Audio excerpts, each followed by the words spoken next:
best hunting.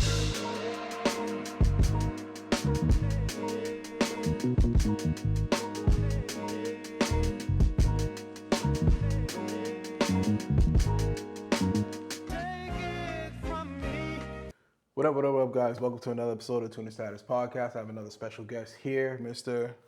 Jake. I'm from Beastcoast.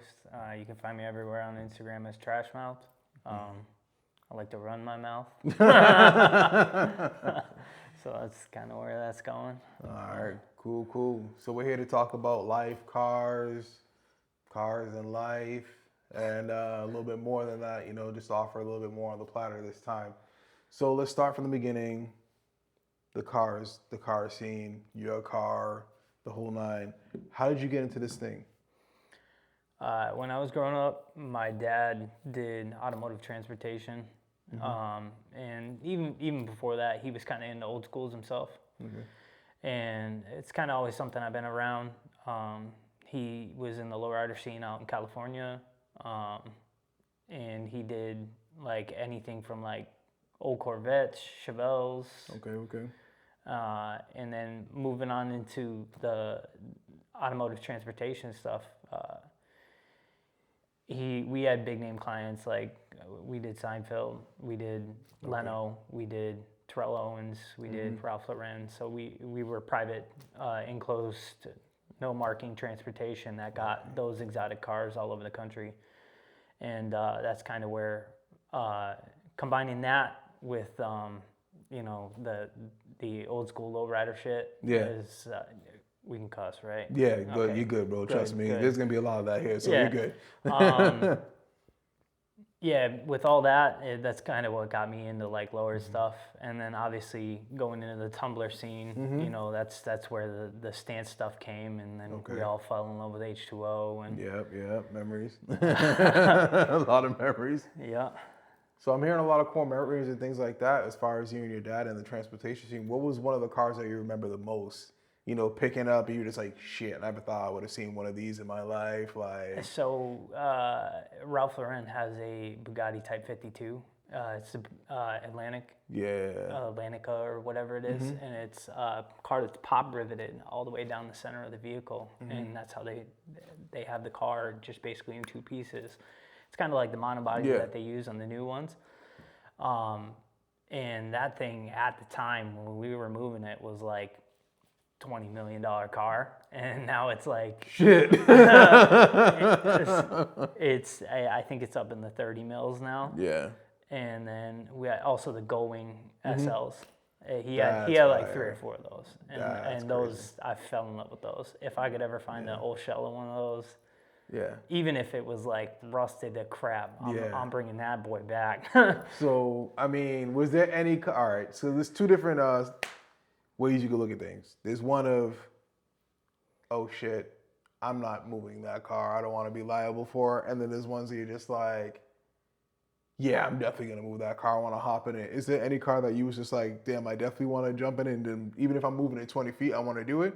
And what's one car that you was just like, I'm not touching that shit? Well, my dilemma was my dad always had a beer gut. Oh, so shit. he was like, "You're getting in the car, boy." So I was with the enclosed trailer. You obviously get the wheel wells and everything. Yeah. So I'm like, it's probably 10 years old at this point, and he's like, "Yeah, getting this $20 million car, and I need you to back it out of my trailer for me." Insurance got you. And I'm just like, but after doing it for a while, you get it's like normalcy, like okay. Especially when you're like a kid, you know. Yeah. You're just like whatever. Yeah, definitely. Is there a dream car that you wish you got the opportunity to transport? I mean, to be completely honest, I ran into everything, bro. Yeah? Like everything. Because I would love McLaren F1 LM, dude. We transported that. Really? Yeah, I got pictures in front of that. I got pictures in that with the center seat. Yeah. And everything. How was it getting into the center seat? It's got 2 seats that kind of sit back. In the LM edition, they take that out for obviously weight reduction. Yeah. But the carbon seat in the center is like, it's built for a tiny little Italian man. So like me, 10 years old, I was like almost like at the perfect height to like look over the dash. I've only saw one in person, and I believe that was years ago, owned by Herb Chambers. He has the dealership right down in Somerville. And I remember for years I was just like, damn, I used to see helicopters real low in Somerville. I was like, what the hell is this? And I realized it was him. It's either he would, I saw an article, he was like, hey, there's two things he loves, his LM, which he would gladly drive into work. And for the days that there's traffic, he would just take his helicopter and bring it over to the office. And I was just like, Talk about beating the traffic. that's a lifestyle that's very privileged, but can't knock it. If you earned it, you got it. Oh, yeah. You know, Yeah. so moving forward and seeing all these cars and, developing a sense of your passion for cars at an early age, what was kind of like the car that you thought you were going to get into as a first car, and what did you end up with? I thought off the rip I was going to do like old schools. And to be completely honest, I got so numb to cars that like there was a point in my life like I wasn't really even into cars. Yeah. Like they were just transportation for me for a little bit. And then like obviously your boys start getting into it, and then it's like, well, hey, I used to do all this shit, and they're like, bro, why have you never brought this up? And I'm like, I don't know. It's just it was normal for me. So it was normalcy. It was what I saw growing up. It was like he went right from the old schools right into that stuff. So, I was Paul Russell and Company down in Essex, Mass. I like grew up in that shop because we were just transporting people's cars back and forth. So like it was like I saw them apart. I saw them treated like normal cars. Like I mean it was all big dollar stuff, and they were talking about it being big dollar, but you don't have a concept of that. Yeah, exactly. So I mean I didn't really have a goal for what I was gonna get into, but I mean I was always into. I was like I want a Chevelle. I want like a Camaro or this or that. But then when I started Camaro over Mustang. Was that Camaro over Mustang? Oh yeah. Yeah. I'm a Chevy guy. Yeah. That comes with some of the Southern Californian ignorance of we live at Felix Chevrolet kind of stuff. And my dad always had Corvettes. He always had Chevelles. He always had Impalas. So like we were Chevy family through and through. Okay. So bringing home a GTD, you're probably gonna get. Yeah. I mean I had an 03 Mustang. Okay. Just as like a commuter. Were you judged for it? Did he give you a little shit? He was like into it just because it was like it was his first glimpse of seeing me as like a car. Like that was the first car that like I was like I'm gonna wash this one. Okay. Yeah, as things progressed and like my boys were starting to get into like the lower teen and shit. That's when everybody was in the Volkswagen stuff. That's all you saw. You saw the E30s online, E28s, like all the Mark I Volkswagens lowered and stuff. So you get the Volkswagen drive off of just like the Tumbler stuff, and then that's actually what kind of forefooted me into like the Beastcoast environment and the local scene around here. And then, I was initially, before I got my Chevy, was gonna get a GTI. Okay. Which gen? Mark 6. Mark 6? Okay. Yeah, because it was around like 2012-ish. Yeah, around that era, yeah. So that was like fresh off the lot. So that was like the one. And then I was like seeing WCI wheels. I mean, everybody. That was it. Yo, we'll all talk crap, but like that was the wheel at that era, dude. Yeah, 2010. It was like you wanted the rotiforms, you wanted the fresh like AG wheels. Like no, bro, there was only a handful there was only a few manufacturers that were giving the specs that you wanted. It was like you were getting WCI, rotiform. Vossen was pumping out a million of those CV3 multi-spoke ones. Yeah. And then if you were really on a budget, let's face it, it was XXR. Yeah. So I remember everybody had like the rep BBS LMs, but you could, dude, listen, I had a set at one time. It's just like a rite of passage. Well, and this was all before. Before everybody could afford 3-piece wheels on payment plans or whatever. And like they weren't really doing shipping containers from Japan at the time, so like there wasn't like the 3-piece like Japanese wheel market wasn't Yeah. really a thing yet. I mean, you could get like Euro wheels that came over with some guy who brought them, Yeah. but like if you were on like VW Vortex, it was like what was cycling through in really VW nothing. Vortex was like that's what it was. Yeah. And then it's just the ability to rebuild after damaging. Because some people, they rebuild for spec, but let's face it, a lot of us were rebuilding because you're cracking, you're bending, you're driving out here. It was, Oh, yeah. it was vicious, dude. I remember the first time I cracked the barrel, I was just like, what the fuck? But I knew it eventually happened because that pothole I hit was massive. Yeah. But, you know, it was definitely an error coming into being able to customize wheels and really gauge and want to do with your fitment, because we went through a phase where it was just very OEM plus. Like it was like the anti-Rice era. It was weird. We was coming off the end of the anti-Rice, but then coming into like hella flush and stance. Yeah, and it was all that stuff like that. So going from sex specs into Yeah. that like was and sticker bombing was an era. yeah, the like, transition to it being like crazy to like dialing it back and just getting a look that you could drive around every day was like it was fun to see that. Yeah, man. When did you really start saying like, hey, I want to start getting into modding? What were some of your first mods on that real build that you was taking an interest to? Well, so probably around the same time that we were doing like the transportation stuff. I call him my brother. He's not my actual brother, but Zach Joslin. He's got the SVX, the Merlot colored SVX. I know. There's only one. Yeah. Yeah. And I see it every time, and I'm like, shit. yeah. So he's done that top to bottom. That's a beautiful car. And his dad was in the like sex spec scene. Okay. So we were seeing all these cars that were bagged out, and they were stealing stuff from the mini truck scene. Yeah. And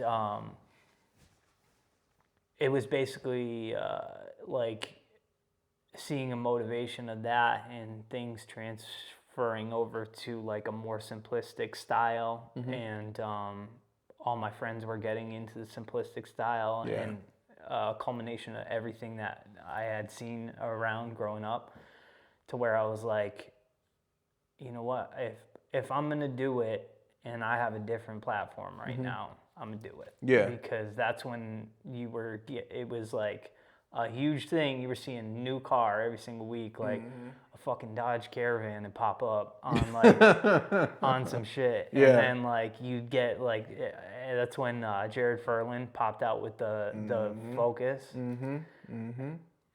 It's Like, just different. Or I'm sorry, he had a Taurus. So there was Joey had a Focus. Okay. Joey Marsh, good kid, loved that kid. He had a lowered 2000 Focus, and that was dumped on some crazy shit. He was driving all over the place, static. And Jared had a Taurus, wasn't a show, just plain Taurus.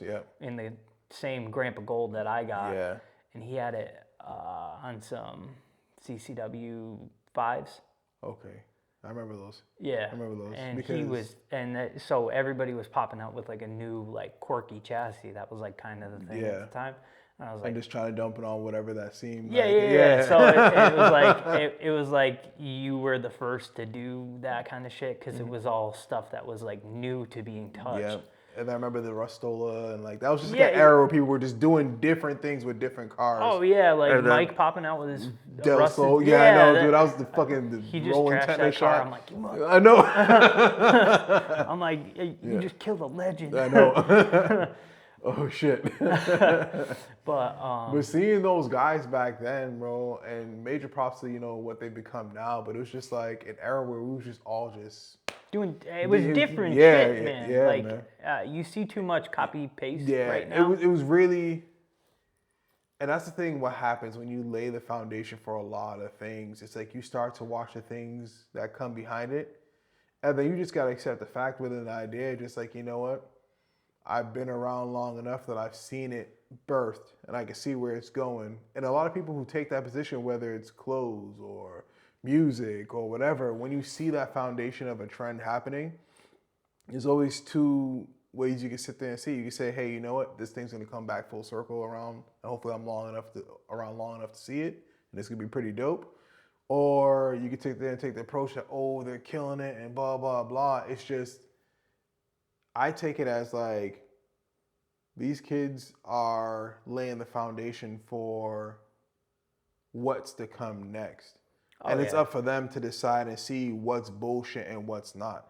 Because if we keep on calling, it's not to say that we can't be there to guide them and say, oh yeah, nah, what you're doing is whatever. But hating on it, nobody's really going to receive you well. Correct. But offering support and offering, some just criticism, I'm not saying babying them and bullshit them. It's just saying like, yo, listen, I tried doing what you're doing with your car. This worked out for me. Versus saying, why'd you buy that and do that? That's a piece of shit. Blah, blah, blah. There's two ways that you could be received, Yeah. And I think with us, we had some noise from the older crowds that were saying, oh, we're killing it because all these cars with the fucking stretched tires, that's stupid. Or this car slammed to the ground, scraping the bottom, blah, blah. But, that's going back to the OG lowrider guys that have been there long enough to see it come full circle, because for a while, a lot of people weren't doing the lowrider. Well, at least out here, weren't really focusing on the lowrider stuff. It was just, it was weird. It was like we was in a track spec era. Yeah. And also like, it was like, it wasn't really stance. It was just like a cut spring, like cheaper route, bro. There wasn't like the style and aesthetic. I wouldn't disrespect lowrider culture by putting that in that box. Yeah, no, it was like a budget attempt. You know what I mean? It was like, you could see where they were taking things from it, but it was very, I think it was Fast and Furious driven. Definitely. It was definitely that era. It was. And, it dialed back from obviously the underglow. It's just weird seeing everything come back full circle. And it's, even with my kids, like, my son the other day, he tells me, he's like, oh, Dad, I'm watching Dragon Ball Z. And I'm like, oh, for real? He's like, oh, yeah, you watching Goku? He's like, what you know about Dragon Ball Z? I'm like, boy, bro, let me tell you some stuff. All right, let me get him on shit. Yeah, let me get you through these fillers real quick. Let's jump on the freezer. But it's dope seeing certain things. It's like Underglow came out, the Underglow got shitted on, and then Underglow came back. Yeah. And then it was like wide bodies came out, then wide bodies got shit on, and then everything was wide body and they came back. Because I remember a few years ago looking at SEMA, damn near everything had a bolt-on wide body, dude. I was just like, what the shit? Tupperware kits all over the place. So it's dope when you're around long enough really to see everything pop back up and see the excitement through it. I think, because street racing is still prevalent, but in certain things, because these kids don't care about going fast or spending the money on going fast, I think the rebellious energy of street racing is now transferred into the rebellious energy of the whole takeover bullshit. Yes, it's not the same, but the whole living on the edge thing, because I remember being outside those nights and they lock it up and then everybody runs and then we'd run into different locations and all sort of stuff like that. Just saying, the stadies and doing all that stuff. And people were probably looking at us like, you're retarded. Why don't you just go to the track? Why are you doing this? Yeah. Meanwhile, the same energy could be spent saying to these kids like, why the hell are you drifting in the crowd in the middle of friggin' downtown Boston? Why don't you just go up to, New Hampshire? Why don't you just go to Connecticut? Drifting's like a big flavor right bro. now. So it's just like, I get it. It's just, it's FD on a budget, and still that street racer vibe. So I kind of get it. Granted, I'm not the biggest fan of the takeover shit. I'm really not. I'm really so, like the aesthetic of it. Like I understand. Like everybody's got a budget. Mm-hmm. Everybody's on a certain thing. Yeah. And like there's a street. I understand this. The correlation kind of like the social structure to it. I understand that. I think where they get the disconnect and where I wish I could convey that to them and change their mind on that is what you're doing is affecting you in the long run. Yeah. Just off of the sole fact that like you're essentially ruining your own environment. Mm-hmm. And I wish I could convey it to them that it's reasonable and feasible Yeah. to go and do it on a skid pad. Yeah. And I'm going to be completely honest. You've been there. You see the energy that comes from that. Everybody's Yeah. excited about that. You could be at a show and go event, and they have a drift demo. The entire show, like They just the go over, the trumpet whole breaks. show, like is gonna go watch the drift demo. Like It's just, I just don't know how well it translates, and if these guys, I don't know what their approach is, because say if we drop them say if we say, hey, there's an event at Thompson, we want to introduce the takeover, but do you guys want to take it as, hey, let's send you on the track with the drift guys and let them show you how to properly do this thing? Or what does it really look like if you gave them an area and let them do whatever? Like, that's the thing, like, maybe I'm older, maybe I just don't get the purpose of it, but, you know, I don't understand the point of the lapping and the circle. Like, I really, there's like, donuts, yeah. Is it a skill thing? Because I don't understand the skill in it, because it's not hard to do that, you know, and maybe, I don't know if there needs to be an event where it's this versus this, but even if, you're gonna look at the drift guys and you're gonna be like, what the fuck is technical about that? I can go out and do that. Like, these drift guys are doing it with one leg out the car, just holding it like this by themselves dolo. Like, yeah. you know, so I just don't get how we, I don't want to accept, but how we begin to understand that culture, the takeover culture. Like, I really don't understand.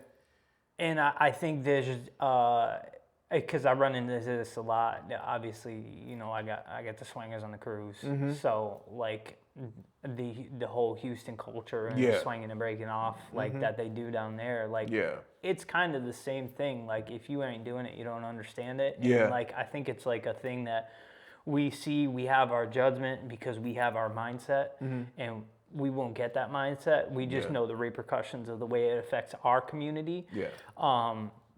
So, I mean, as far as like the Houston stuff, it does pretty much stay within Houston. As far as like breaking off and like the accidents they come from, like, you know, cutting each other off in traffic, that kind of stays in the city. But this is like, as far as takeovers go, it's hitting more places. And it's hitting broader scale and a higher scale and a higher level, because media in locations, especially like Boston, and like you got them doing it in Harvard campus. Like you're crossing people that it's not staying within a culture of itself anymore. It's expanding to people who shouldn't have eyes on it, or you know, it's hitting a different set of eyes. Do you feel like it's foreshadowing a lot of the other things that should be prevalent in the car scene? Like, do you feel like, say if you're telling somebody, hey, let's go to GAT, and now say if they say, oh, I don't know what that is, but I'll look it up online, and now they're seeing what's popping up on the first 10 videos that they search on YouTube, and that's overshadowing, because I looked at LaShawn's video, and you don't see any of that bullshit. Well, and to be completely honest, that's exactly what happened with H2O. Yeah, that's true. It's what gets the eyes. And unfortunately, you know, like, all respect to Chris Petruccio. I love Chris. You know, I mean, I'm not like a personal person with him. But he's obviously been everywhere that I've been. And, you know, I've had great conversations. And his intention was just to document, like, time with his friends, but the eyes that got set to it and the mindset that came from it was misconstrued. So they might have a different view of the way that they're doing things, and it might be just like, we're having fun with our friends. And like, if you technically think about it, they're only hurting themselves. But the eyes that see it is what hurts our culture. So what do you think is missing from our culture up here? Or what do you think could be added to improve our culture up here, as far as getting everybody in a good vibe, good space, just chilling? To be completely honest, I think if you don't see what's good in the car scene around here, you're not in the right spot. And no disrespect in saying that, because it's in the right spots. Yeah. The right things are going on. It's again another thing where the eyes fall, Yeah. and like what you see and what's exposed in your area. But there's good kids with good mindsets out there, Definitely. and the impact of them growing together. Like I even see it. I go down to this place down in South Windsor, and I just stop over there for like cars and coffee or whatever. But like, you got all the like broccoli head haircut kids down there. Yeah. And they got their like internet clear tails, cambered wheels cars there, and they're getting back to that social environment. I think the big hiccup of what we saw over the last, like, I would even almost call it a decade, was like most of the disruption came from the social cutoff during COVID. Yeah. Like it's crazy how that had such an impact on that. I personally feel where the disconnect came from was a lot of things became cookie cutter, and with social media, everything became too easy to access. Because even when we had the forums back then and everything else like that, it was you and your friends trying to figure out how to make some shit work or how to install some shit. But now that you have YouTube and you have everything else, 9 out of 10 mods, you really don't need a friend to come by. You just need a good weather on a Saturday. Yeah. So a lot of these kids are doing their stuff on their own. And when they post, their car isn't cool amongst their friends. You don't have your friend, giving you shit for whatever you're doing. It's, oh, now I could just post it online. I don't even have to really go to car meets anymore because my community is online. I don't have to go to shows. I don't have to go to anything because my presence is felt throughout all these other people. And then when they finally do go to a show, they get, I guess, the in-person kind of reaction and things like that. But I feel like the disconnect really boomed in that. But you could even kind of dial it back to that because you got to think a lot of these kids that are currently 23, 24, they were in high school. Yeah, no, that's what I was when explaining. that shit was going. Yeah. So like the only thing they know is to connect through that phone, to connect through that Instagram app. Yeah. This is how I show you my stuff because I can't connect with you another way. So that's the way they have a mindset of social connection because that's what their constraints were during that time. And I do see it fading as they get a little bit more outside and they're running into each other and they're like, well, I want to go to this GAT and I want to go to this cars and coffee and stuff like that. They're starting to break that and they're starting to get their personalities and personability back.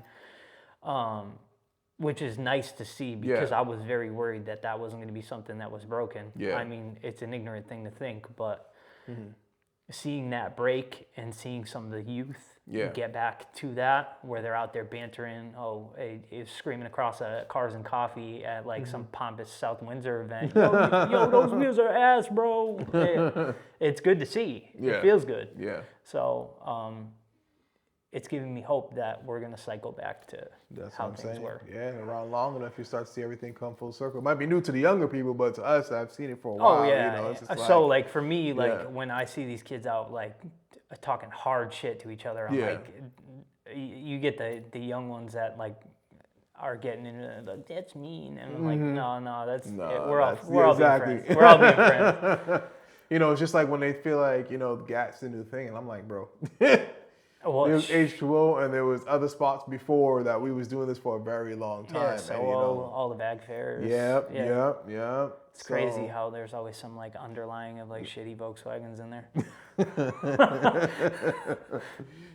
So for you, I mean, we've talked the car scene up here. I mean, are you more of a car meet person or a car show person, honestly? When I first started out, I was like a car show person because like that's all I knew. Because coming from the Sexpec era, how you connected with people, that's like what you did. You went to the Civic Center to the Import Expo, Evolution, whatever they were naming it at that time. And no disrespect to those guys. That's just where Just those what it names was. came from. Exactly. Is that kind of events that were going on at that time, and basically going from that situation to then putting it in the stand scene, you know, I just was like very event driven. I wanted to go to every event to show out and Yeah, like hang I out. remember hitting And that like, Slammed Enough and yeah, all stuff. And yeah. Wildwood, just catching up with the guys out there. And Yeah, I mean, even preface to that, like even doing like the Yukon car show. yeah. Doing like the UMass car show. Because we kind of had like a timeline and a schedule, dude. As soon as like, I want to say World of Wheels started, that's checked- when you just knew that like, hey, you we're checked gonna, off like exactly. you created yourself a schedule of like what weekends am I gonna be where, Yeah. and so like going into that, and then I mean, for me, I guess it was like I was doing structured events, and I like had like a checklist every year, and then again, COVID came around, and I kind of dialed back, and I was like, you know what? I think I feel like I'm more okay with pickup meets. Yeah. Just because like the economy goes the way the economy goes, and like Yeah. I ain't paying $75 to go to a show, bro. I'm paying $75 to go fucking hang out with the same people I've been hanging out with. Yeah, but then that's when you seen the re-up after COVID, where a lot of shows really up their prices. And then I felt like some of them really was just like, it's kind of like the barbershop guys, where it's just like COVID hit and they had to up their price because things were slow. You can only have one client in a seat at a time, blah, blah, blah. And then I felt like a lot of them was just like, okay, if people want to pay this, well, I'm going to drop back to my old rate. Yeah. So you'll see a lot of the car shows where they hit with COVID pricing and they never went down. Like I see some of these shows where I saw a show and who was it? It was in, I think it was in Jersey or Florida. It was some weekend. I saw the flyer and it was like VIP was like $150, $175. And I was like, what the fuck? And then you hear about like, the Rick Ross car show and stuff like that. And you're just like, I mean, that's shit. I mean, I get it, Rick Ross, but I'm like, fuck, dude. I'm like, for a regular like parking lot meet with a top 100 trophy, I don't want to judge anybody, but I'm here to chill with my friends on a Saturday, bro. I'm not paying. I could go to anywhere else. We could light the grill for $75. If you think about it, like when we were going to like Canopy and like First Class Fitment and stuff like that, that was like a $35 show. I know. And the quality there was like. That's what I'm saying. Yeah. Like you were seeing like do you miss First Class? I think it's something that would change the entire scope of the current car scene if stuff like that was like still going on. So what did First Class mean to you when it was around? I mean, for the most part, I viewed it from afar. I only went like 1 or 2 years. Okay. And it's just the environment that it created was something that was a bar to be set. Okay. And it was respected. And so you get a lot of kids now, and like we even run into it with the Beastcoast stuff. It's like, hey man, we didn't choose your car. It's not because we hate your car or we think it's ass or it's just not what we're looking for. So how do you feel about shows like that where, say for example, because there was some backlash when, I'll never forget when, because I was in Jersey a lot that year, where I remember the guys from Panda Fest announced that they were going to be using the venue from First Class Fitment. A lot of people weren't happy with that because they were just like, yo, this isn't your regular type of car meet, car show. There was like actually memories built here. There's a standard built here. Yeah. Were you open to the idea like, hey, it's good to see that this place is still being used? Or were you kind of just like, nah, this is like sacred ground, bro. Like, what the fuck are you doing? I was kind of like that. Yeah. Because, there's a certain aura built around it. All respect to the airport and them continuing things along, because at the end of the day, the airport's not just going to stop making money. Yeah, exactly. And I have respect for that. And then like for this was Panda Fest, right? All respect to them for being able to get that and like have that as a venue and like that be a staple place for them. So like I have respect in regards to it.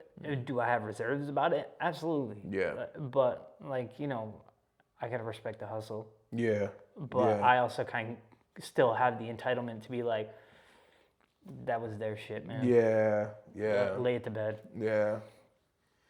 So, speaking of groups ending events and coming back, did you see the recent flyer for? I'm trying to remember. I just saw it literally 2 days ago. And then, as you know, when you see something that Instagram refreshes and you just completely lose it. I hate that And shit. then I was just like, what the fuck? Oh my God. Who was it? There's an event in Vermont. Oh, Wolfscart.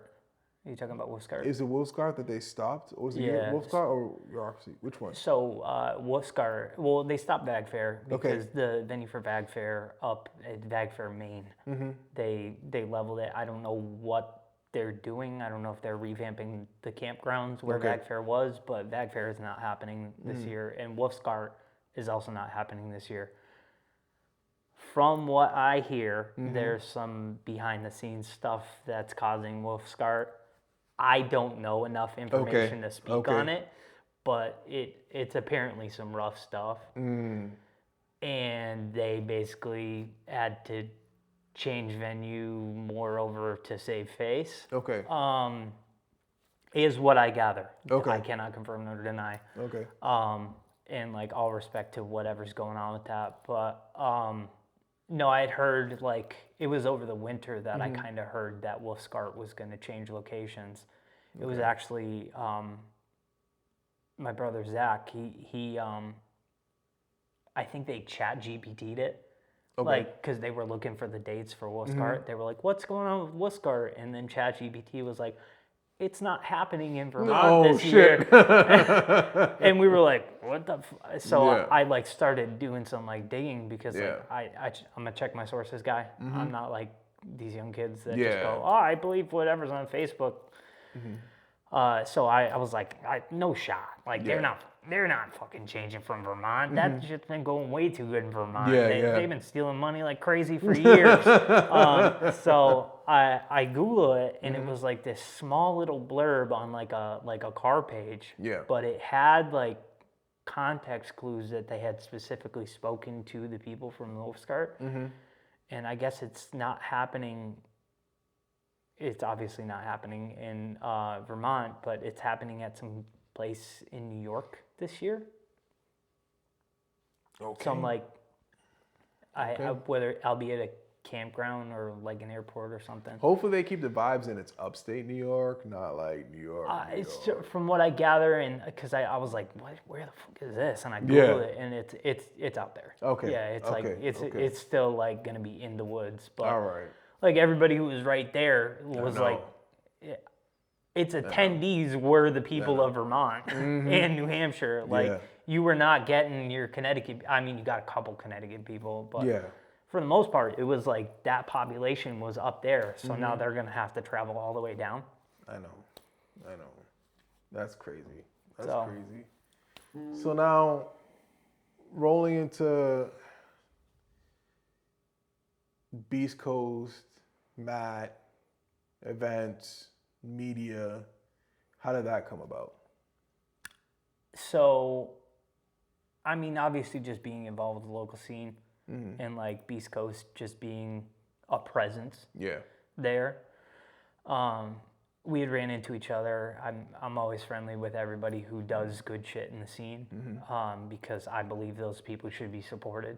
Yeah. And if you're driving the scene in the appropriate direction, you know, and you're creating good things for something that is something I'm passionate about, I believe in driving those people. So, I mean, I was always interested in going to his events and stuff. So when Matt first started up with the collective, and you know, I was tapping in the first few years. We just, you know, we gathered rapport over the years. COVID hit. Everybody got in their stuff. You know, personal stuff happens behind the scenes, and there was actually a point where Matt was ready to kind of throw in the towel for Yeah. Beastcoast. And I was like, I ain't letting this die, bro. Yeah, I was shout like, out to you, cause I ain't letting this die. So his initial pitch was to sell the company and just, and I was like, how about this? Because I respect that you have this company, it's your company, and I respect that you have a son, and at some point this is going to be your lineage and something that your son can take over. How about I just grab the reins for a little while, and you deal with what you got to deal with, and put in what you feel like putting in, and we'll revisit. yeah. And so for a while, I was doing all the posting. I was doing that. I was trying to run what I could and how I thought Beastcoast should be ran. And then we came out of COVID and like the restrictions lifted and stuff. And I was like, we got to get back to it, Matt. He's like, what do you mean? I was like, we got to get back to the collective. And he goes, you think so? So we approached the old Boston Chi-Town venue. We can never use it again, but Albany Street in Boston. That was fire. It was the under the highway vibes. It was I remember, everybody saw it, you know. I remember the first time because Davis is because it was weird. It's like I had my event at Fuddruckers, and then every time it was like Beast Coast was literally that evening, which worked out because it'd be a great day outside and people could just cap off the night just chilling, catching vibes. Yeah. Those who were allowed to spectate and, attend or whatever. So then Dave's like, what are you doing after your event? I'm like, dude, I'm fucking beat. He's like, nah, come out. So I was like, all right, let me see what's up. And I was like, well, I don't know. I never really submitted my car, whatever. He's like, nah, I just talked to Matt. He said you're good. So I'm like, all right, cool. I'm like, so where are you guys at anyways? And he tells me, and I'm just like, dude, isn't that down the street from Mass and Cass? And I couldn't picture it. Yeah. And then when I finally cruised down there and then I pulled into the gate, lifted up, and I pulled and turned to the right, I was just like, this shit is dope. Yeah, like the vibe, the lighting, it's just, you had the energy of the city, the energy of the community just all in one space. It was like you were closed off from the city, but you weren't. So it was dope, bro. It was dope. And especially like leaving, because it allowed everybody to kind of like, it wasn't, from my point of view, it doesn't seem like it was, how can I put it? Structured where it was just like, hey, there's a cop right there, you can do a little burnout, go down, whatever. But the way how like everybody could hit the highway and just leave and just do your thing, it was kind of dope. It was kind of dope because you got to see everybody's car and say, but it was dope in that space because it allowed true people who were really kind of like about this, you got to catch up with them. Like there was some friends there that I only get to catch up with once a season or once every 2 seasons just because some shows I can make it to, some shows I can't make it out to. So, or the way Matt that created the environment, it was like the one time everybody kind of got out and did their thing. So like Adam with the purple cabbie. Yeah. Yeah, I rarely get to see him, but every time I got to see him, it was just like, oh shit. Rest in peace, Chester. Once again, he's in Rhode Island, and we got to see each other sometimes. But like, I knew he was gonna be there, I was gonna be there, and then we just end up catching up, shooting. Like, we never missed a day. Like, correct. It was dope being in a space to really catch up with people that you only got to see at some of these out of the state shows, or at UConn, or Import Evolution, or Summer Send Off, things like that. Like, and let's face it, everybody had life. There was COVID, and you didn't get to really see, because I mean, like I said, some people have kids, some people like taking a break from the car scene, some people have other things. So it's like, it was good to be in that environment to really catch up with actual friends that you met within the scene. What was so refreshing to me before even being involved with that, it was that environment that was like First Class Fitment. Because First Class Fitment was like, this guy's going to show out. He never comes outside. This guy's going to show out. This guy never comes outside. And then it's like you knew that was where everybody was going to come outside, and you could hang out with the people that you don't get to normally hang out with, and the collective being a conduit for that, and a continuation in a different environment, in a different structure, was a good thing. Yeah. I also feel like with the collective, and some people who are watching, you're entitled to agree, disagree, whatever, but from my standard point of view, and the same thing with First Class, it's like a lot of the cars that were accepted, what you saw online is what you saw in person. And that's one of the things I noticed with First Class. It's like Dre's R8, Ferg's 997, and there was a whole bunch of other cars that some of these guys you only got to see online via Crispy's video from H2O, or they drove by you at H2O, or you just seen on Instagram. You never really got to see them in person. And when you saw them in person, you were just like, damn, this car is just as fucking clean as it is online. Where me and you both know, as being in the media space, some of these cars we see online is not what we see in person. Not at you all. know, and it's rare, but you know, it's definitely dope seeing that environment that you guys created. So what does Beast Coast mean to you now that you've been in it for a little bit? So does it still mean the same? Does it still carry no, the same feeling? Does it? So Matt will always be the creator. Like I said, I always allow him to do the things, and Gio being a part of it is a great thing because we basically get to build up Matt's vision together. For me, I get a little bit of creativity when it comes down to like doing the event space. Like I get to help out pitching new ideas and new angles to take. And it's a good thing to have, and I have a lot of appreciation for it, and I appreciate the opportunities that Matt has given me to be involved with it. And being a part of something where people appreciate it is something that's it feels good, you know. For me, I feel now that I've was able to assist in Matt's drive coming back a lot. I feel a little bit more back burner where I get to appreciate Matt doing what he's doing and taking drive with things. You know, with any business, there's times where we want to kill each other, like you know. And we're screaming at each other about something stupid, but that's you know just part of it. But at the end of the day, you know, we all respect each other, and we all had again, it's like-minded. If you're all like-minded, you're gonna head in the same direction. Okay. That's just how it's gonna go. So it's been good, man. It really has. Yeah. So now we're back. Quick break.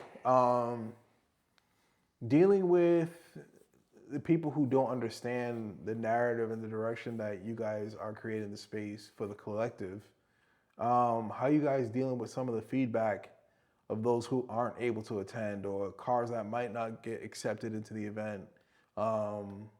Is it still open to spectators by the masses? How you guys dealing with the feedback, whether it be negative or positive, with the idea of, hey, this is invite or you have to get accepted type of event? So albeit the collective like was mostly if you were attending, you were accepted kind of thing. I mean, everybody kind of slapped into somebody's car or something. But you know, we had a lot of people that applied. Towards post-COVID was when we had like an actual official application process, and that was the first time where we were like clicking yes, no, versus like, you know, sending a message back and forth. It's never a vindictive thing. Okay. And people take it. I mean, you're gonna run into mindsets no matter what you do. Yeah. Especially when it's a yes or no thing. If it's not all yes, people are gonna have opinions. Or all no. If it swings both ways, people are gonna have opinions. And because some people might feel like, oh, there's a bias. They only want the Euro cars or a certain spec car or whatever. I mean, we all have a flavor in our choices, but we try to cater who we have accept cars with us to assure a broad spectrum of like what we're getting. And I think where people made the disconnect with the collective, it was people were seeing or feeling that certain people were on our inner circle, and it was like inner circle based. Yeah. That's simply not true. Okay. It may seem like that just because like based off of like our Instagram following, but like there's people that I accepted that I've never shaken their hands. I've never met them. I've never to this day, there's cars that I accepted for the collective that I haven't met those people. I will never have. There's a possibility now, especially, that I may never meet those people. Like, but it's just like they had this like false understanding that we were doing it for clout or for. Yeah, it's too cliquey or something like that or whatever, and that's not the narrative. I don't think any of us care about that stuff. I mean, from a business perspective, maybe. But like, albeit it's like. So there's no specific type of car that you guys are looking for.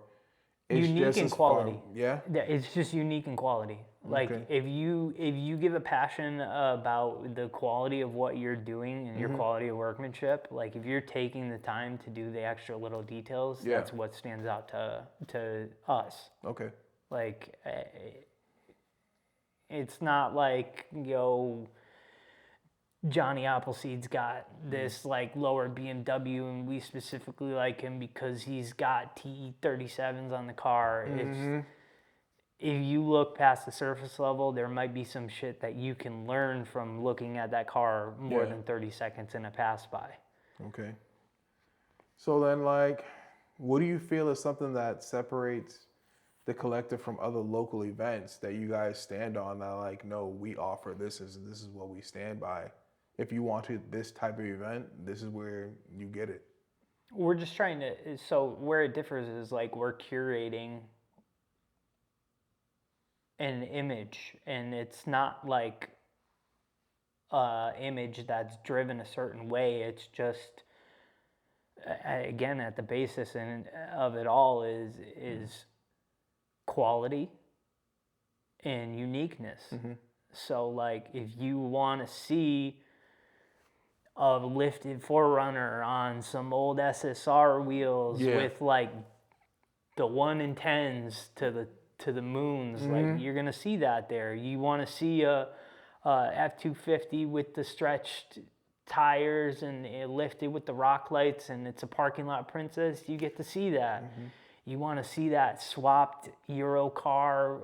It's just we're trying to curate. It sounds stupid to say, but like a gallery of what New England is capable of. Yeah. And it doesn't have to, like, again, we'll include a couple people who are like, you see a million of these. Oh, I see one of these everywhere, blah, blah, blah, this, and that. Yeah, that's part of us. Yeah. That's part of the New England culture. That's part of, like, what we as an area have to offer. Yeah. So we're going to include it. I can't include 17 of the same car. Yeah, yeah. Because then you walk past the whole section and you don't get the opportunity to take the time and look at those individual things that make maybe the example that we chose stand out. What's stopping you guys from doing awards at your events? Is this something that you guys are never interested in, never brought up, or just like, maybe at one point we might do it? I mean, if we're doing something of that nature where it's like a little gift, it's everybody who's accepted. But awards to me are a very farce view of the car scene in general. Like, Okay. there's definitely an environment and a social structure to that that's Yeah. just not our social Yeah. structure. I don't want anybody to, because for me, it's just like we're trying to create an environment where we care about the passion together and bringing each other together and like just chill. Yeah. And I don't want it to get clouded, and Matt definitely doesn't want it to No, get trust me. clouded. I talked to him about that. And he's just like hard said, like, nah. Yeah, no, and I'm the same way. It's Yeah. just I think trophies are stupid. I never thought about trophies. Like, if you get one, cool, whatever. But like somebody bought that on Trophy.com Yeah. for $30. Had the little plaque done to make you feel like you're this important person. Okay. And we're all just humans doing something. It's a hobby, man. Yeah. It's a hobby. So we're trying to treat it like a hobby. I feel like with trophies, it's for those who's doing it right, it's understood. It doesn't need to be explained. You know, for those who are just doing it just because marketing purposes, okay, I want to give an award to this guy who has X following, and X following means X eyes onto my event, and that translates into money. Again, Like I hear that, but like then you have the guys who are taking their time saying like, hey, like for example, like Tony from Summer Sendoff, where he's just like he puts the ideas to his shows being different each year. There's a theme. He literally bought a machine that costs X amount of dollars so he can get more creative with the trophies, because it's more of like how you said, like a gift, more saying like, yo, listen, we appreciate the aspect and what you focused on for your car to earn this, and we want to say thank you for coming to our event and award you this, to say like, hey, listen, like we see what you did, we like what you did. Here's something to say like, yo, we really support what you did. Yeah, and I totally support a vision like that. Yeah. Like, and I appreciate when people do stuff like that. Like First Class Fitment had like Had they do awards. like a half a wheel. I or know, something. dude, that shit was fire though. Yeah, and there was a bunch of people who put big money into that, Yeah. and like I respect the social of that. The mindset of the person receiving it is what's up for discussion, because somebody might be like, "Whoa, I won this at this event," and they were like, "But they don't even view it like that, bro." Yeah, but I've also seen the vibes too, where I've gone to certain events where I've been to a car meet and literally same car was there. I saw the approach of, well, that's pretty cool. It's different. Look what he did here. Same car at a show, conversation's different. It's, oh, well, look at he did this, and I know I did this better, and this, that, and the third, and it sparks a different type of environment. Yeah, you know? and I don't even want to put that in the realm of possibility, because at the end of the day, I tell people like I treat car shows. Yeah. I pull up, I park my car, and I run away from it because I don't want to talk about it. And that is a piece of me that I just created because that's me. I don't feel a type of way about it other than I enjoy it, and I don't care who else enjoys it. Yeah.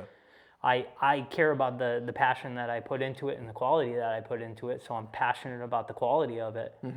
But realistically, I don't give a fuck whether you like it or not. You know what I mean? Like, you can come up to it and hate on it all day. Yeah. Like, I'll talk shit with you for sure. Like, your car's ass. Oh, well, we're going to have a banter at that point, because that's just, it's fun. Yeah. But at the end of the day, I don't take that personally. Yeah. I sleep the same whether we had that interaction or not. And I hope the hell that you do too. But, you know. So how do you, for those that are out of state, how do you describe the car scene up here? Because it's literally like, I feel like it's hard because you could say, oh, well, it's a melting pot. But Florida has a melting pot. Cali has a melting pot. Texas has a melting pot. Some car scenes, you'll start to notice that they'll be more saturated in a certain niche, like down south, the dunks, things like that. Yeah. But how do you describe the car culture up here? Vibrant. Yeah. That's the word I use every single time, because you are getting a very selective amount of time where the car scene is active. True. So You think that's a positive thing or a negative thing? From what I see, an incredibly positive thing. Okay. Because you get people excited to show out for that period of time. Whether it be for the right reasons or not, you know, that's up for interpretation.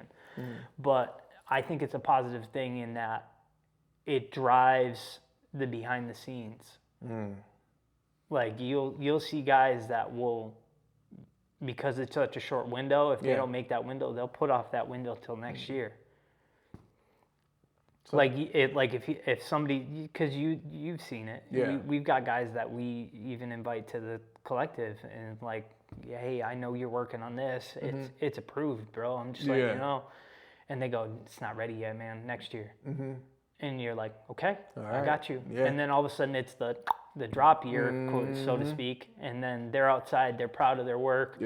They're ready to come hang out with their friends. I mean, they'll still come to the event. Just the car won't be there. And it just feels different because we're like, finally, bro, you're out here with this. And it's like a seasonal drop every year. And I for me, I love that because it's just like, no disrespect to down south or anything. It's like you get somebody who pops off in January or you get somebody who pops off in like February. Ain't nobody popping off in fucking January up here, bro. Nah, hell no. I used April and May of every year. I'll never forget Dave and Buster's I did. It was a snowstorm and I was like, I don't know. You know what? I'm not going to cancel it. I'm bored. I'm just going to go and get some dinner and call it a night. Dude, fucking like 600 people showed up that night in the fucking parking lot. And I was like, what the hell? This is never going to happen again. Like, even if I planned it, like myself, nobody's going to show up in January in the middle of, and that's just dealing with the ebb and flow of up here. Is you only have, if you really want to push it, March. Maybe late February, but for the most part, everybody's getting everything rolling in May. Once you see May, then that's when you see that calendar from May to October is booked every weekend. Especially now, like everybody's got an event or a show or something like that. It's 50 times worse now compared to before. Shows, you used to know what certain shows were certain weekends. Now it's like you have to, if you're really active and you want to be outside, you have to choose which one because sometimes there's 3 events on one weekend now. Which is crazy, you know? Which makes it a tough balance for promoters up here, which that's a whole thing. That's like a rough balance. Well, let's speak on it real quick. Like, I mean, because a lot of people don't know the behind the scenes that goes on to just putting in the effort to something that's not, we're just going to pull up in this parking lot. When you're doing it the right way, what do you feel like is some of the misconceptions that people aren't seeing about the work that goes on behind the scenes to do this thing right? Well, I cannot stress like how conducive a curated environment is. You are immediately allowing yourself control over the bullshit that shows up by curating the personalities, because at the end of the day, you can have a cool ass car. You could have probably the coolest car in the world, and if you're an ass person, I ain't approving you. Just because of the way you handle stuff. Because I say it kind of like our Vacation Land event. I'm not curating cars. I'm curating personalities at that point. So it's very conducive to structure your event like that, because you immediately take all of the what ifs variables and kind of put them on the back burner. At the end of the day, even if you curate, they're still there, but they're smaller. So it's like you're not running into as many worries when you do that kind of thing. But people don't realize that, like, especially for something like we're doing the warm-up, like, you got to plan. There's got to be a team that we're going to decide where things are going to land, how things are going to land, even down to simple things of like, how do we want to park the cars? How do we want to do this? Who's going to be here? Where do we put this? Is this going to be conducive for flow? Is this going to be conducive for traffic in and out? Emergency. Like, are we going to be able to get a cop down here if something goes south? Like, there's so much, like, even the permitting things. Like, when we did the collective, like, it's a curated event in a garage. We just have to show up to a garage. No, I had to go to the city of Springfield. I had to talk to the chief of police, fire department. I had to talk to the mayor of the city. I had to get sign-offs and drive around town for like 2 weeks, coordinating an application, going to each one of these departments and Yeah. assuring that our things that we were desiring for our event didn't require these things to be involved. Personal insurance we got to purchase just in Yeah. case some shit goes south. We got to determine what food vendors are going to show up. Yeah. There's a lot of coordination that people are just like, oh, it's there, it happened. Like, I tip my hat to like big events like Broke. Like, you got fucking 150 vendors at that shit. Like, Shit, how man. the coordinating that shit? And then you got drifting. You don't know if a car's gonna catch fire, some shit like that. Or Like, just like, Yeah. we're not doing fucking vendors. 4 vendors last time was stressful. Yeah. I'm like, what the hell is on? And then I show up to these events and it's like 10, 10, 10, 10, 10, 10, 10. And I'm like, Yep, whoa, bro. Like, I don't even know how to begin to coordinate something like that. Yo, So it's wild. It's wild. But a lot of people, they really need to put some respect on the promoter's name. At the end of the day, even if you're not the biggest fan of them, like I said, what's being done right doesn't need to be explained. If you well, go and to also you get it, like a lot of people understand it's like there's no fucking training course for any of this, bro. There's no training course for any of this. We're all just winging it and hoping it works. Like, none of us have business degrees. Half of us are fucking like just barely high school graduates. So like, we're just winging it, bro. Like, you know, I don't have a degree in marketing and psychology, bro. If I did, trust me. Yeah. Like, this Oh should be yeah, different. I'd have a top tier event. Yeah, but no, it's not the case. It's like, yo, I'm literally curating off the vibe that you guys are giving me up here because it's either I'm going to accept that vibe at the event or I'm not. Yeah. And hopefully like-minded people like me who attend the event will like it. And that's how I know if it's successful or not. If everybody can leave and get home safe and I don't get a call from the property manager on Monday morning, shit's okay. Oh yeah, dude. Shit's okay. After our first year back for the collective, like, I mean, even preemptively before we do anything, like, I love you, Matt. That all respect to you, bro, but your anxiety level stresses me out. He wants everything to be to a T. Like, even with Vacationland, I'm like, bro, the purpose of Vacationland is that we specifically go there and it's like a little bit more lax. He's like, we need structure. I'm like, the structure is no structure, Matt. It's gonna be okay. Yeah, it's gonna be all right, bro. Trust me. Yeah, but no, and I get it too because he's worried like cop interaction. Yeah. Like, are these businesses gonna hate us? And it's like, that's the reason we're curating the people that we do, and I have to reassure of this sometimes. Is like we're curating the personalities that go there, so we specifically don't run into these issues. Yeah. And you know, at the end of the day, despite us curating the personalities, that possibility is there, but we have the appropriate things in place to deal with that if it comes up. Like, I've said it before. I'm like, at the end of the day, I'm not gonna die on a pillar protecting somebody's bullshit. So if you come up on some fuck shit at a Beastcoast event, I'm gonna take your plate, I'm gonna hand it to the cops, and I'm gonna let them deal with you. It is what it is. It is what it is. We got to protect ourselves. We got to protect our car culture and our environment, and unfortunately, that involves being a snitch about it. So, let's talk about the build, though. The wheels. Are you talking about the Chevy? Yeah. How'd you get into those wheels, bro? So I've always been like, since like the MTV Cribs days, like. You know, you grow up with MTV, you grow up with like that Houston culture popping when I'm growing up. Yeah. You know, and then like being involved with some of the celebrity stuff when we were moving like football players and stuff. Like you just see their shit, and I was just like, always the ones that stood out to me was not the Porsche that was a 997 or a 993 or whatever, albeit at that time. It was the one that had the big fucking dub wheels on it. I was like, yo! So, I mean, Houston culture, I grew up around Houston rap, which is funny because it's like not even what my parents were into. It's just that was just like my pocket I fell in. But I loved slabs. Slabs was always the thing, and then as the swingers grew, like, I was just like, this shit is crazy. I love this stuff.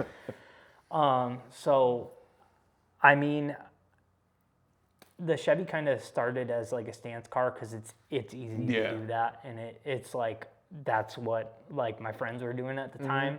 But like my dad grew up in Southern California, so I got some lowrider flares on that. Yeah.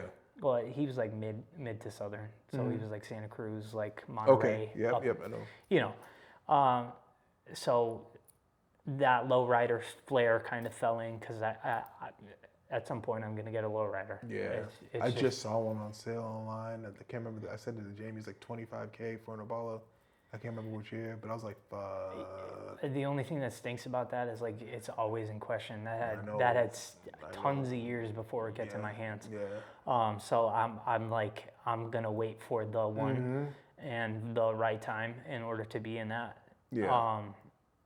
But yeah, the Chevy got some.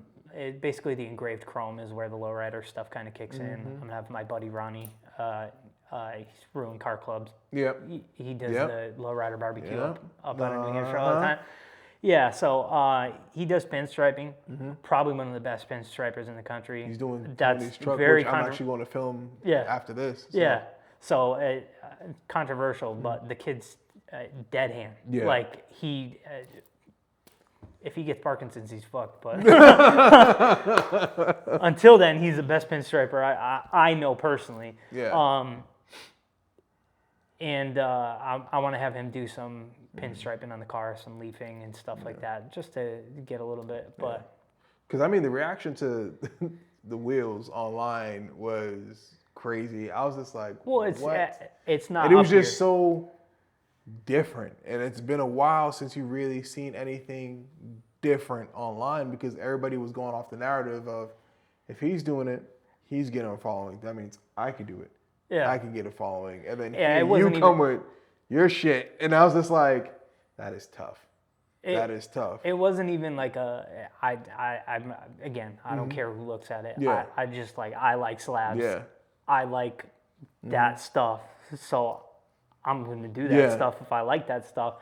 And it's, every car I do is kind of a culmination of it.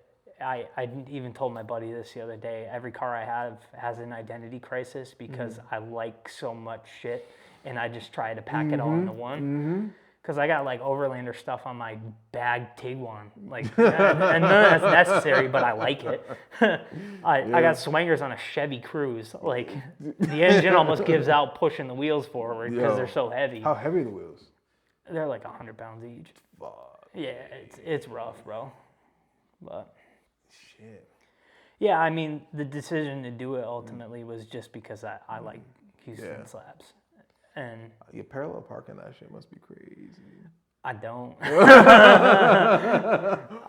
Even if just going to the mall during Christmas and everybody's walking alongside you, dude, I'm just like, yeah, up here, just keep your distance. structurally up here, the roads are not built for a car like that. Like Houston, they got like 14 wide roads. Like you got room to do that. Up here, it's like, dude, I drove that car to Thompson. I was clenched. I was like on the back roads of Connecticut. But you know, that's why I kept the stance wheels to kind of switch it back because like just the way the roads are up here, it's not conducive to run it like that all the time. But I do love driving it like that. Is there a show that you definitely, if you could say you want the car to be there, just to say, you know what, I want to bring this down there. Is there a show or a state that you'd want to bring the car to? I'd love to go down for Slab Sundays in Houston. Yeah? Yeah, like just to go hang out with the people because like a lot of people showed me love from Houston, and I was really worried about that because like I've seen a lot of love. Yo, I've seen it online. They fuck with it because they're just like, this is like. But at the end of the day, like, you don't want to disrespect the culture though, kind of like. Correct. Yeah. And it's a touchy way. I'm a white guy touching on a culture that's I know. completely respectfully black driven. Yeah. And I treaded very lightly in the situation of doing it, and even before I pulled the trigger because it's such a clean cut, like specifically Houston culture. I took a lot of opinions from people I know from Houston before even pulling the trigger. But at the end of the day, he was like, "Do what you love, bro." Yeah. You know. But My once boy D. again, like I said, bro, and I'll keep on saying it, once done right doesn't need to be explained. Because if you were out there on some bullshit and you threw it on some bullshit, they would be like, I mean, they still give me. if it screamed clout chasey, kind of like, Yeah. you know how like some of these younger kids or whatever the fuck, when you're doing it wrong, that's when it's not respected. Yeah. When you're doing it right, even for those that might not fuck with it, they'll say it's clean, or you'll have somebody sit there and be like, nah, he's actually solid, like, ease up. And a lot of the controversy from Houston's standpoint is to be a full-blown slab, you got to have the swingers, the Vogues, the candy paint, the interior, the full-up trunk. Yep. And I'm touching flavors of it, but not the whole thing. So there is some controversy that lies with that, and I do respect that. Yeah. And I'm never going to ultimately call my car a slab. Yeah.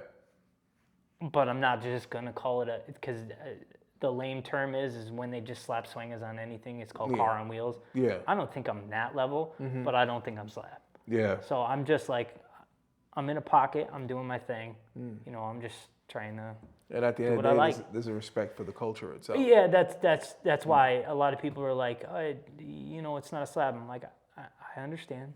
Like, I know I don't have the peanut butter guts. Yeah. I know I don't got the candy paints.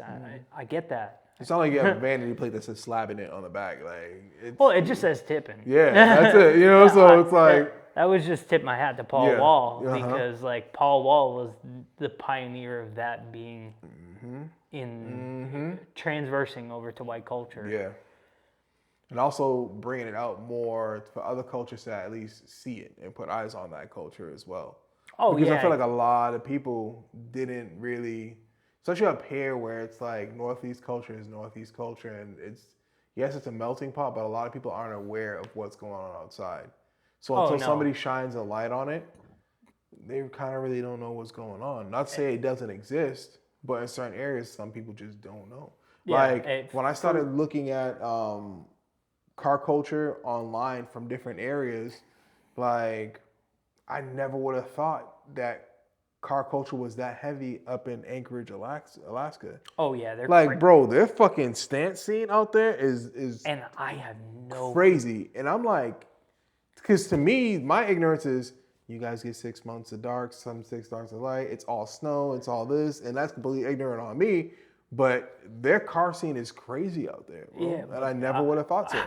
Their roads are worse than our roads, I know. bro. They're dedicated. Yeah, they're dedicated. Liberty Walk GTRs, the whole nine and everything, bro. Yeah. Like, it's crazy. Well, it's like Puerto Rico too. Like Puerto Rico, the hills in Puerto Rico. I ain't driving a stance car on them hills, and them motherfuckers drive static, like all the way panned. I know. I'm like, how? My first car I ever seen in Puerto Rico was 2014. It was an Evo. It was like 14 or 15. It was the Evo 10 bagged on rotiforms, and it pulled up right at San Juan. The dude aired out, and I was like, what the fuck? I was like, how'd you even get those parts down here, bro? Yeah, Like, people don't realize that like you can't get parts like it's like a very same thing with Barbados. The U.S. and like Europe is like really the place to like get parts. Yeah. But when you start going outside, like Mexico can't get like parts. And tabs and also you gotta wait for Brazil, some random container to be coming and then like really like log in and be like, yo, can I squeeze these on there? Yeah. Cause that's like a guy importing a Cressida to like, I don't know, like any of the islands down in the bro, Caribbean islands. You're not, bro. It's rough. Like when I did the small doc out in Barbados speaking with some of the guys from the car culture out there, they were just like, yo, I paid $70K for this Evo 9. Yo, you gotta to get dedicated. the turbo, like I had to have family members put the shit in the suitcase, and even then, like they're like, "What the fuck is this doing here?" Yeah, to get 3-piece wheels down there, to get like, and even just getting regular parts to service your fucking car. Oh yeah, it's crazy. Yeah, it's crazy. So, you know, we spoke on the car culture and your perception through it of event promoter, an enthusiast. We spoke on your current build, dream builds. I mean, what do you feel is next coming up for you with this season, or just not even cars, just in life? What's next for you? I'm just hanging out, man. Yeah. I just ride by the seat of my pants all the time. Yeah. That's kind of how I live. That's what's up. Like when stuff comes, like I'm not gonna say no. Mm-hmm. I'm kind of a yes man to opportunities, so we just go with the flow. That's kind of how I treat my work life. Like that's how I grow in my work life. That's how I grow in dealing with this car stuff. I just kind of ebb and flow. Okay. So as we come to an end on this pod, I generally ask 2 questions. The first one being, what do you feel was your favorite year in the car scene? I don't think I've had a favorite year. I mean, I like the H2O years because that was definitely a fun time. Mm-hmm. But something new always comes up. I try not to limit myself when it comes to car years. If I was talking about the pinnacle of when people respected like quality, I would call it more towards like pre-COVID. Okay. But we're getting back to that, so like, you know, so it's full circle type thing. Yeah. So I don't say I would particularly have a favorite. You know, I like where I am. Okay. The second question, I always give like the disclaimer and everything like that, not to be morbid or anything, but at the end of the day, what's something that you want to be known for, respected for, something you stand on that you want people to know that whether they don't know you, family members, co-workers, people within the car scene, friends, what's something that you want to be known for at the end of the day? I'm not a person that really needs to be known for something. The information and message I always want to bestow is to do things the best that you can always, and have respect for yourself in doing so. If you strive for growing and you strive for continuing in the best that you can be, I have never seen a person that takes that mentality and receives something negative from it. Okay. So, albeit going into your cars, just do the best quality that you can. You'll always be happy. When you're going into an event, you give your all. You put on the best event that you think that you can put on, and it'll turn out good. Yeah. In your work life, if you want to strive to make a shit ton of money, if you put your best foot forward, you'll receive your best foot back. You know, like I'm sure you've seen it in real time. Yeah. If you want to be a family person, like if you put the effort into your family, you get that back. You know. Yeah. It's just if you strive for your best, you get your best. I get that. You know, it's crazy. It's like I tell my kids this. At the end of the day, you won't see results for the work that you don't put in. Correct. And that's for anything in life. And you don't see anything from opportunities you don't take. So.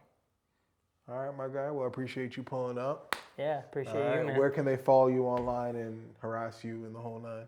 Follow Beastcoast, because that's probably more important than anything that I do. But if you're looking for me and all the crap that I'm involved with, Trashmouth. If you search Trashmouth on the internet, I usually have 3 H's on it. TikTok, I think, is 4 H's. Okay. I'm not too worried about that. Just go follow Beastcoast, because we do fun stuff and try and at least do cool events and try and create a betterment of the car community. Try it. Whether we do it or not is interpretation, but you know. Hey. All right, guys. Till the next time, y'all know the vibes. Stay up, stay blessed. Peace. That's